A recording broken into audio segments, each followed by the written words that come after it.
আসসালামু আলাইকুম। সামনের এই চিত্র দেখে আপনাদের কি মনে হচ্ছে? এটা কি কোনো চট্টগ্রাম, হবিগঞ্জ বা ফেনীর অবস্থা? না, কখনোই না। এটা হচ্ছে আমাদের ঢাকা বিশ্ববিদ্যালয়ের শহীদুল্লাহ হলের ঠিক সামনের অবস্থা। পানি জলাবদ্ধতা যেটাকে বলা হয়, পানি এত পরিমাণ জমছে এখানে যে পানি নিষ্কাশনের কোনো ব্যবস্থা নাই, প্রায় হাঁটু সমান পানি হয়ে গেছে। এবং দেখা যাচ্ছে যে এখানে সমুদ্রের ঢেউয়ের মতো হইতেছে এরকম একটা অবস্থা। শুধু হলের যে সামনে তা নয়, হলের ভেতরে ঠিক সেম অবস্থা, প্রত্যেকটা জায়গায় হাঁটু পরিমাণ পানি হয়ে গেছে।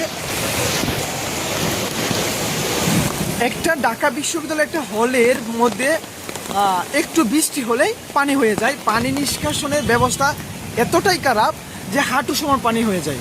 অ্যান্ড আমরা দেখতে পাই যে এখানে ওই যে রাস্তার যে পানিটা আছে সে পানিটা সরাসরি হলের মধ্যে ঢুকতেছে, যার কারণে হলের জলাবদ্ধতা আরও বেশি বৃদ্ধি পাচ্ছে। কিন্তু পানি ঢুকতেছে সমস্যা নেই, কিন্তু পানি নিষ্কাশনের ব্যবস্থা কেন এতটা খারাপ হবে? যে ঢাকা বিশ্ববিদ্যালয়ের শিক্ষক শিক্ষার্থীরা সারা বাংলাদেশের মানুষদেরকে নীতিবাক্য শেখায়, কীভাবে পরিবেশ রক্ষা করতে এই করতে সেই করতে হয়, সেখানে আমরা আমাদের নিজ জায়গা থেকে এখনও ঠিক হতে পারি না। এই জলাবদ্ধতা, এই যে পানির পরিমাণ বাড়তেছে, হলের মধ্যে যে হাঁটু পরিমাণ পানি হচ্ছে, এই পানি যে নিষ্কাশন হচ্ছে না, সেজন্য দায়ী কারা? সেজন্য কি সরকার, প্রশাসন দায়ী? তাদেরকে দায়ী করার আগে আমাদের নিজেকে দায়ী করা উচিত। আমরা খাওয়ার পরে চিপসের প্যাকেট, পলিথিনের প্যাকেট এখানে সেখানে ফেলে দিই, যার কারণে প্রত্যেকটা ড্রেনে গিয়ে এগুলো আটকা পড়ে। এগুলো আটকা পড়ার পর যখন বৃষ্টি হয়, পানি তৈরি হয় অনেক বেশি, তখন আর কিন্তু সেই পানি নিষ্কাশন হতে পারে না।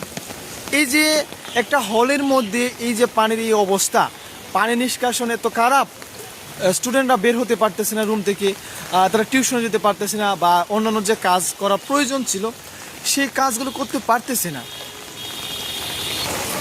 সেজন্য আলটিমেটলি কিন্তু আমরাই দেই। আমরা যদি একবারে প্রথম থেকে এই যে বন্যা হয়, বৃষ্টিপাত হয়, ভারী বৃষ্টিপাত হয়, যার কারণে জলাবদ্ধতার সৃষ্টি হয়, সেজন্য যদি আমরা প্রথম থেকেই নিজেদেরকে প্রস্তুত করে রাখি বা পরিবেশ রক্ষায় সচেতন থাকি, তাহলে কিন্তু এই অবস্থা কখনো হওয়া সম্ভব না, এই জলাবদ্ধতা কখনো সৃষ্টি হবে না। আমাদের সারা বছর এই বিষয়গুলো নিয়ে ভাবার কোনো সময় থাকে না। আমরা ভাবি যখন কোনো কিছু একটা হয়ে যায়, যখন ফেনীতে বন্যা হয়, হবিগঞ্জে বন্যা হয়, চট্টগ্রামে বন্যা হয়, যখন বিভিন্ন হলের মধ্যে, ঢাকার মধ্যে পানি জলাবদ্ধতার সৃষ্টি হয়, তখন আমরা বন্যা নিয়ে, পরিবেশ নিয়ে বুলি উড়াই। কিন্তু সারা বছর পার্সোনালি নিজস্ব কোনো পরিবেশ রক্ষায় উদ্যোগ থাকে না, না কোনো উদ্যোগ গ্রহণ করার চেষ্টা করি আমরা, না পার্সোনাল কোনো উদ্যোগ গ্রহণ চেষ্টা করি।